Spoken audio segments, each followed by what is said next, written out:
برطانیہ میں national crime agency نے اعلان کیا ہے کہ اس نے ایک تصفیے کے تحت ایک پاکستانی کاروباری شخصیت ملک ریاض حسین کی 19 کروڑ پاؤنڈ کی رقم اور اثاثے ضبط کر لیے ہیں۔ ان میں سے 14 کروڑ پاؤنڈ نقد رقم کی صورت میں بینکوں میں منجمد تھی اور 5 کروڑ پاؤنڈ کی لندن کی ایک انتہائی مہنگے علاقے میں ایک عمارت بھی شامل ہے۔ بتایا جاتا ہے کہ نیشنل کرائم ایجنسی ملک ریاض کے خلاف کرمنل فنانس ایکٹ کے سیکشن 362 کے تحت کارروائی کر رہی تھی، جس میں ان ایکسپلینیبل ویلتھ آرڈر کے نام سے معروف شخص بھی شامل ہے۔ یہ شخص سن 2017 میں اس قانون میں شامل کی گئی تھی۔ مزید تفصیل کے ساتھ لندن کے ہائٹ پارک کے سامنے سے فراز ہاشمی۔ لندن کے مشہور ہائٹ پارک کے سامنے یہ ہے ون ہائٹ پارک پلیس، جس کی مالیت 5 کروڑ پاؤنڈ یا 10 ارب روپے پاکستانی بتائی جاتی ہے، اور اسے برطانیہ کی نیشنل کرائم ایجنسی نے ضبط کر لیا ہے۔ مرکزی لندن کے علاقے میں اس عالی شان گھر کے علاوہ نیشنل کرائم ایجنسی نے ملک ریاض کے ساتھ ایک تصفیے کے تحت مجموعی طور پر 19 کروڑ پاؤنڈ یا یوں کہیے کہ 38 ارب روپے پاکستانی ضبط کر لیے ہیں، جنہیں بہت جلد ریاست پاکستان کو منتقل کر دیا جائے گا۔ اس گھر کی ملکیت کے حوالے سے پاکستان میں کچھ عرصے قبل تک بہت سی متضاد خبریں گردش کرتی رہیں، اور اس عمارت کو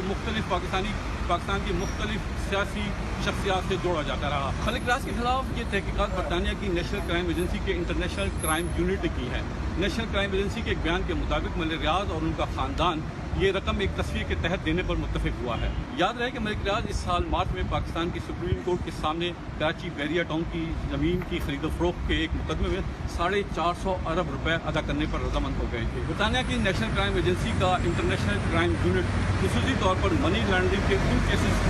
کی تحقیقات کرتا ہے جو پیسہ بیرونی دنیا میں غیر قانونی طریقے سے وہاں کے سیاستدان، فوجی جرنیل، فوجی حکمران اور دیگر بیوروکریٹس بناتے ہیں اور لا کے لندن کی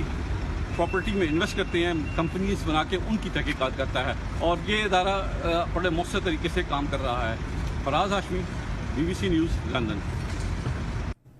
برطانیہ کے اس قانون ان ایکسپلینیبل ویلتھ آرڈر سے مراد یہ ہے کہ ایسی دولت جس کے ذرائع کے بارے میں کوئی وضاحت نہ دی جا سکے کہ یہ دولت کہاں سے آئی۔ اس قانون کے بدولت برطانیہ کی نیشنل کرائم ایجنسی کسی بھی ایسی جائیداد یا بینک اکاؤنٹ جس کے بارے میں اسے شبہ ہو کہ یہ کسی ایسے شخص سے متعلق ہے جو اس کے خریدنے کے لیے اپنے ذرائع بتا نہیں پا رہا ہے، یا وہ سیاسی طور پر مشہور و معروف ہے، یا وہ برطانیہ یا کسی بھی ملک میں کسی جرم میں ملوث ہے، عدالتی اجازت سے اس کے خلاف تفتیش کی جا سکتی ہے۔ ملک ریاض پاکستان کی ایک نہایت معروف کاروباری شخصیت ہیں اور بہت بڑے رہائشی منصوبے بحریہ ٹاؤن کے مالک ہیں۔ کیا خود ان کی جانب سے نیشنل کرائم ایجنسی کے اس اعلان پر کوئی رد عمل سامنے آیا ہے؟ تفصیلات کے لیے اسلام آباد اسٹوڈیو سے ہمارے ساتھ موجود ہیں شہزاد ملک۔ شہزاد، سب سے پہلے یہ بتائیے کہ ملک ریاض یا ان کے وکلا کی جانب سے اس بارے میں ابھی تک کچھ کہا گیا ہے؟ جی سمرا، ملک ریاض کی طرف سے ہی اس خبر پر ایک ٹویٹ سامنے آیا ہے جس میں انہوں نے کہا ہے کہ چند عادت سے مجبور لوگوں نے جو نیشنل کرائم ایجنسی کی رپورٹ ہے اس پر 180 ڈگری کا ٹرن لیتے ہوئے ان کی ذات پر کیچڑ اچھالنے کی کوشش کی ہے۔ انہوں نے کہا کہ انہوں نے جو